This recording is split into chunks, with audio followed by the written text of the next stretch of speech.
do it. Right about there. Hello folks, and welcome to today's show. This week we're on beautiful Lake James, here just outside of Morganton, North Carolina. We're going to be fishing with my good friend and Catawba Lake's guide, Captain Stanley Correll Jr. And what we're going to be doing today is we're going to be doing some walleye fishing. Now it's a cold fall day and the wind's blowing real good. We're going to try to see if we can't catch a few fish and show you some techniques that Stan uses to help you put more fish in the boat. So stick around and don't go away, folks. We're going to take a short commercial break and see what our sponsors have to say, and we'll be right back on Lake James just outside of Morganton, North Carolina. We'll be right back.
This week's Carolina Outdoor Magazine TV is brought to you in part by Buckbuster Scents, scents for the serious hunter, and by Carolina Outdoor Hunting and Fishing Supplies, quality hunting fishing supplies at an affordable price. The Triad Bait Company, custom-built fishing tackle made in the USA.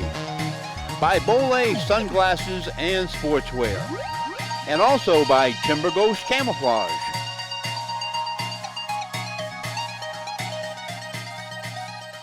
Hey folks, want to keep up with the Carolina Outdoor Magazine TV team? It's an easy thing to do. Just like us on Facebook at Carolina Outdoor Magazine TV, and you'll be able to keep up with the behind-the-scenes clips, bloopers, news and videos, and a lot more. So what are you waiting for? Like us today.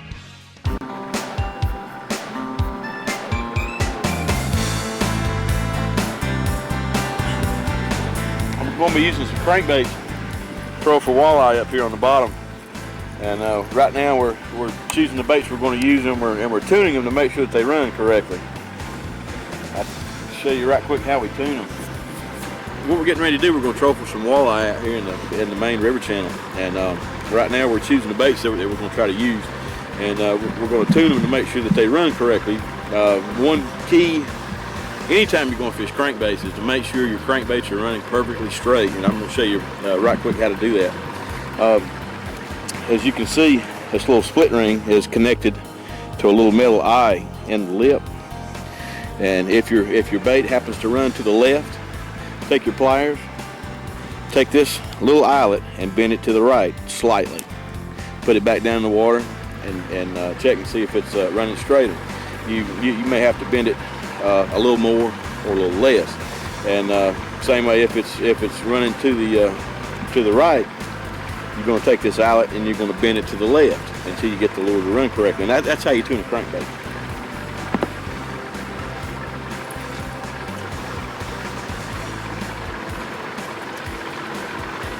That one's running crazy. He's ready to go. Folks, walleye fishing at times can be very technical. Unlike bass fishing or crappie fishing or even catfishing, there's a lot more technical presentation when you're walleye fishing to help you put more fish in the boat. You know, you require special equipment sometimes like downriggers and high resolution depth finders to put you down there where the walleyes are. like Stan says, one way to do that is to use lead core line. Jim, the presentation we're going to be using, we're going to be incorporating leaded line into our trolling techniques today. We have downriggers on the boat, but since we're going to be trying to catch fish that are real close to the bottom, the downriggers aren't really the correct presentation that we want to use. We're going to use leaded line to get our baits down, actually on the bottom, touching the bottom, and then we're going to crank them up about a half a color. And folks, I'll tell you something about this leaded line. It comes in 100 and 200 yard spools. Every 10 yards the color changes, so whenever you catch a fish, you wind it in, you can let back out to the same color from where you caught the fish, and you get right back on track. That's what we're looking for right here. The bottom's coming up from about 48 feet to 43 feet. There's just a little small rise right there and a little bit of cover on the bottom. Of course, we don't know what that is, but there's some walleye position right above it. That's what we're looking for.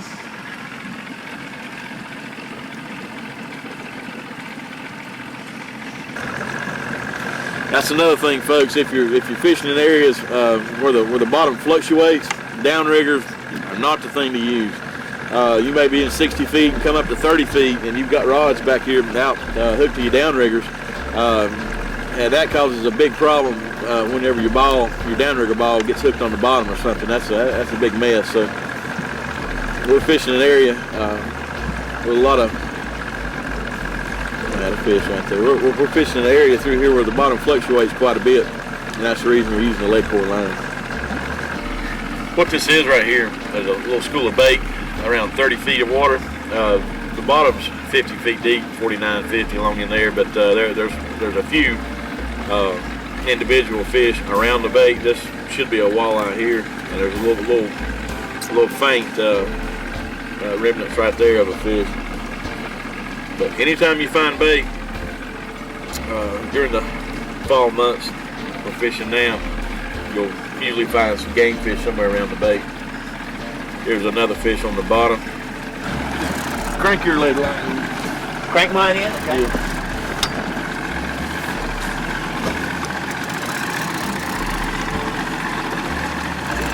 Feel like moving thing? Hard to tell it. Yeah, you can't tell.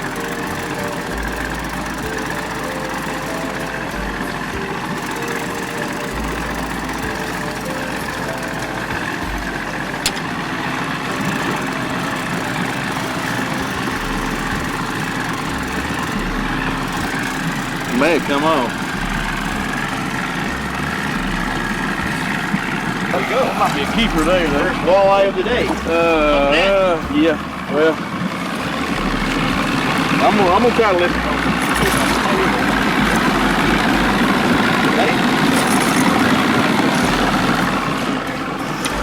All right, Stan. How deep was we, Stan? We'd worked from 65 feet deep on up to about 50. Okay. And I'm going to measure this fish. You and I usually throw back 99% of our fish. Well, if we catch any good walleye, we're going to keep them because, folks, these are some fine eating fish. They sure are. Lake James is the only lake here in North Carolina where we have a size limit. Fish has got to be 15 inches.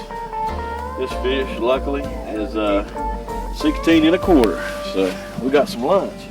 Very good. It's kind of hard sometimes with this lead core line because you've got so much line out that sometimes, unless it's a really big fish, it's hard to tell. And yeah, we do. We got a small one. Like we got a small walleye on there. Sure do. All right, let's go right in the boat here. Well, there we go. You're not a keeper, Stan. No, not quite. I want to show you folks something you definitely don't do with a walleye. You take a look in that mouth right there.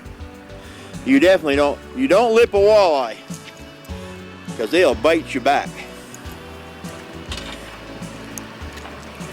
All right, well there's one. I'll explain to you what we're doing here in just a second and get this fish back in the water, but that's not a keeper fish, but he will be next year. And we're going to go ahead and let him go, get this line back out. What we're doing is, as you can see, we've changed locations. This is a place that Stan and I did a show back here few days ago, actually it was last week, and we found a bunch of fish in this long cove here, all suspended off the bottom. And we came in here and did quite well, catching a bunch of smallmouth on live bait. And Stan suggested that we go back in here and troll through here. And we're coming from 60 feet of water, coming up to somewhere around 38 to 30 feet of water. And there was a bunch of bait back there, and it looked like there was some fish on the bottom. So we're gonna make a few passes in here, trolling back and forth. It's gonna be a real hard place to fish because it's so small. Most of the time we're gonna make a turn, have to wind our rods out and stick them back out. So we'll make a few more passes in here. Maybe we can put a few more fish in the boat here.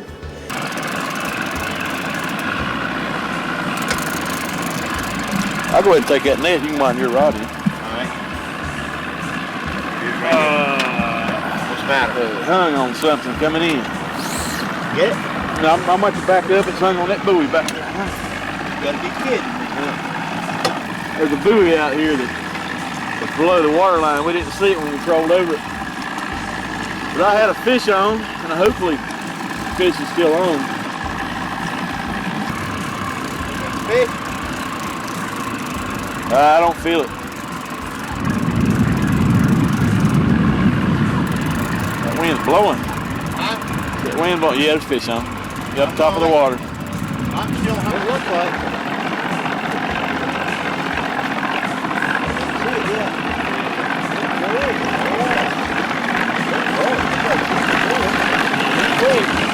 That's a keeper. Way to go. Back off it. I'm back up here so Jim can get his line free. Whenever I go out fishing with Jim likes to sabotage me and put me behind an 8-ball where I can't catch anything, so I'm really enjoying this. Got a fish on my line and Jim's hung up. It just doesn't get any better than this. Woo! All right, folks, we got another keeper walleye here. We finally got Jim's bait free, so I'm able to put my fish in the box. But hey, let's get back out there and get another one, man. I'm liking this. All right. We're doing good. This is really typical walleye weather right here, though. Walleye's really on a bright day fish. If you take a look at their eyes, their eyes can't really stand a lot of bright sunlight. And you can have a good bite going for you on a day like today, and the sun comes out and it can turn off just as fast as it turned on. So a day where you've got a little bit of chop on the water and a little bit of cloud cover, anything at all out there that'll keep the light from penetrating down in the water is usually a pretty good walleye day. Folks, the Lord's blessing us with all kinds of things today. We've got walleye, we've got ducks, geese flying over. I tell you, if Jim would have brought his gun, we could have a heck of a show.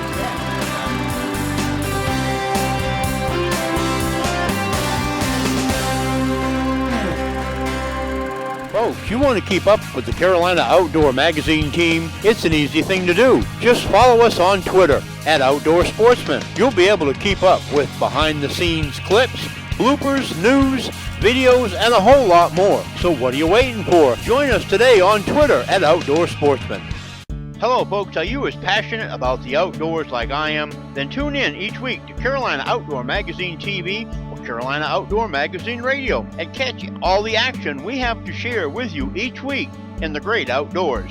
Whether you enjoy hiking or camping, or maybe you're a hunting or fishing junkie like I am, you'll be sure to find something you'll enjoy on our show. You can tune in to all the action on our website at CarolinaOutdoorMagazine.com, Wild TV, or America One Television, as well as being able to download our shows on YouTube at The Outdoor Sportsman. And be sure to listen in to our weekly radio show on Saturday mornings on many North and South Carolina AM and FM stations, or get our podcast on our website or on our Facebook page at Carolina Outdoor Magazine TV. Doubles on that camera, just looking around right up and down. Doubles on Capt. That's a lot of fun, isn't it? You get those big cats on. 2 or 3 rods going at once. All right, we're starting to move into the fish again, Jim. turned around and put our rods back out. We're heading the right direction. The wind's been pushing us a little bit faster than what the motor will run, and the increase in speed has been a key to triggering these strikes. So we should get a fish any second. If we don't, it's going to make me look bad.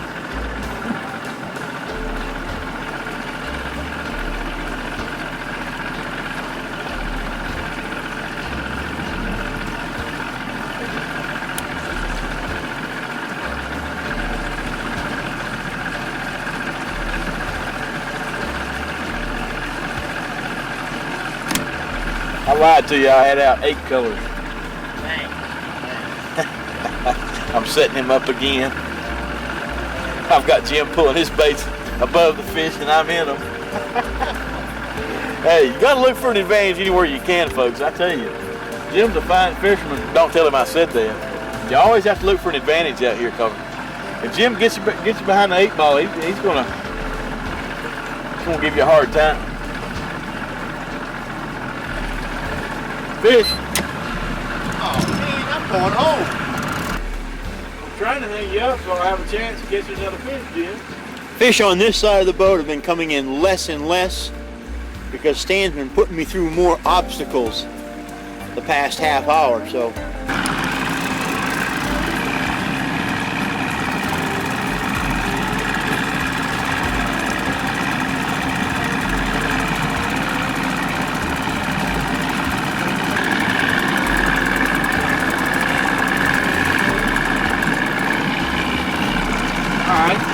Feels like a pretty good fish, man. You can extend that net out a little bit for us. Yeah, that's a real good fish. Fish down the water. Oh yeah. Oh shoot. Hold on over there. Going out too far. Jim's trying to sabotage me and then flipping that apart. Alright, here we go. Fish in the boat. There you go. Good little walleye. Great size to eat. Now folks, one thing we want to talk about right now is, like Stan was showing you, when you got that fish, we've been pulling over schools of fish. And there again, once again, we're not just trolling in an area where we're not finding fish. We're finding fish and we're fishing where we're finding the fish and the bait. And one thing that Stan and I have noticed now, this is about our 4th or 5th pass that we've made. Coming in, as you can see, the wind's blowing into this cove. We're in a pontoon boat.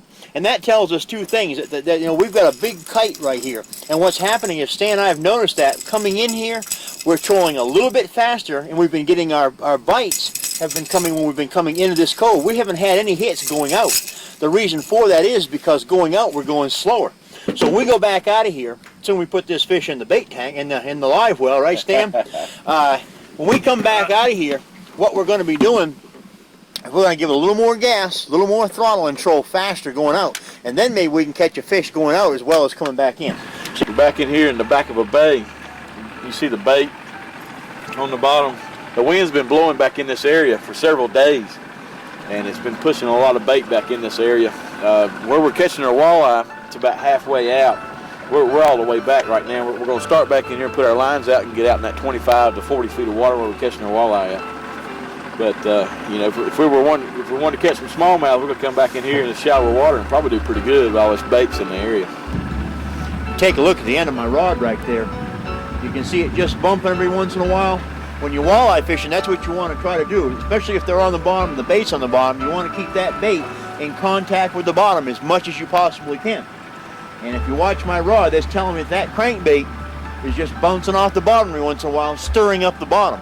And that'll help promote strikes. When you get a lure down there that's bouncing across the bottom like that, and it stirs up the mud a little bit, that'll help promote strikes. You see, I've stopped hitting the bottom here a little bit, so I'm going to go ahead and let out a little bit more line. And I can adjust that just by watching the colors on the reel. Like Stan was saying, each color represents up 10 yards, and by doing that, and by asking Stan and keeping track of the depth finder, we can really keep close to the bottom and keep right in the strike zone. Jim, it's always been a given that people consider each color they let out will drop your bait down to 5 feet. Now that all depends on how fast you're trolling. That's the main deal there. But from 3 to 6 or 7 feet, depending on how many colors you have let out. So each, you know, if you got 6 colors out, you should be somewhere around 30 feet usually. All right, well, Stan, what is a real good speed to troll with walleyes? I imagine a lot of factors fall into play, like line, boat size, and that type of thing. But what's a good all-around speed for walleyes? Jim, I usually try to troll within 2 to 4 miles an hour. A lot of the people that troll here on Lake James use small kicker motors from 5 to 9 horsepower. They'll have a big outboard, 150, 200 horsepower outboard with a small kicker motor to be able to get down and troll very slow. But during the fall, the activity level of the walleye increases a little bit, and you can actually speed up your trolling and you can get more strikes. We've been trolling today from 4 to 6 miles an hour. So we're going to get turned around here and see if we can find another fish. Let's get mine out. I gotta wind it back in. Come on, Stan, I just get mine out and I gotta wind it back in. This is a no-win situation, folks. I'd rather have skill than luck any day. You keep shooting those birds, I'll keep catching these fish. How's that?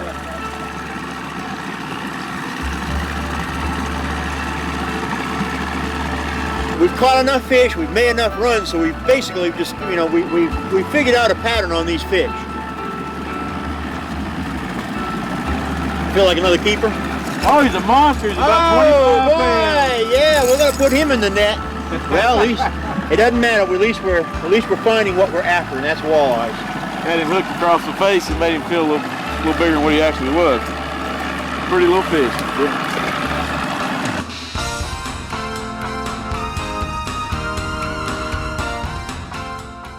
All right, folks, I'm gonna show you right quick how to fillet a walleye. Walleye is very, very easy to fillet. You lose hardly any meat at all. It's one of the easiest fish to fillet. The skin's soft, even the ribs, the backbone's soft. You don't have to worry about cutting around the rib cage. You start right here behind the gill flap, cut down to the backbone. Angle your knife. Just go ahead and cut right through the ribs. Go all the way to the tip and stop. I'm going to show you a little something that I do. You flip it on over. You start back right here. You cut that fillet out. Only thing we have left to do is to cut the rib cage out. And that's very, very simple. You start right here behind the ribs, cut all the way down, and straight out. That's a boneless walleye fillet. I tell you, that's some of the best eating that we have around here. Again, we start right behind the gill flap, cut all the way down to the backbone, angle your knife, just go right down the backbone. It's very simple to do.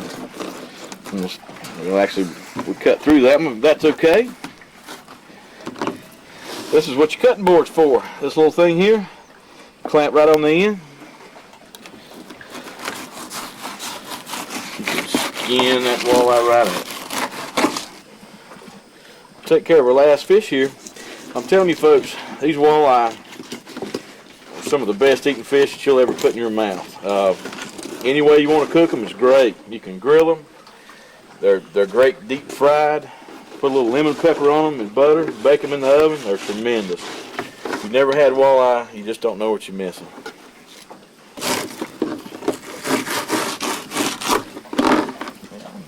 That took about 5 minutes, and we've got a filleted walleye dinner for two.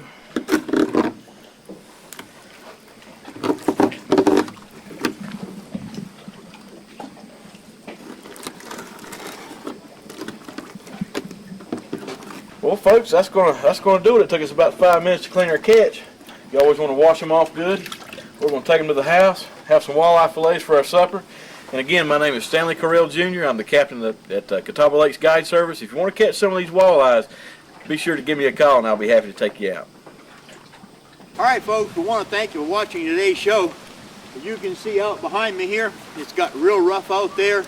Wind's blowing, it's got cold. It's probably, since we started fishing here this morning, it's probably dropped 15 degrees. I'd say so. Yeah, we were fishing just before a cold front here, and the cold front's finally come in. That might have been a thing that attributed to a lot of our bites today, the fact we were just before a cold front. Yeah, that's true. Another thing we noticed, Stan, when we're out here fishing, and this really applies whether you're a hunter or a fisherman, we noticed that there was a lot of bird activity, a lot of ducks flying around, a lot of geese flying around, squirrels and that sort of thing. But, just before this cold front, before it came in, the temperature dropped.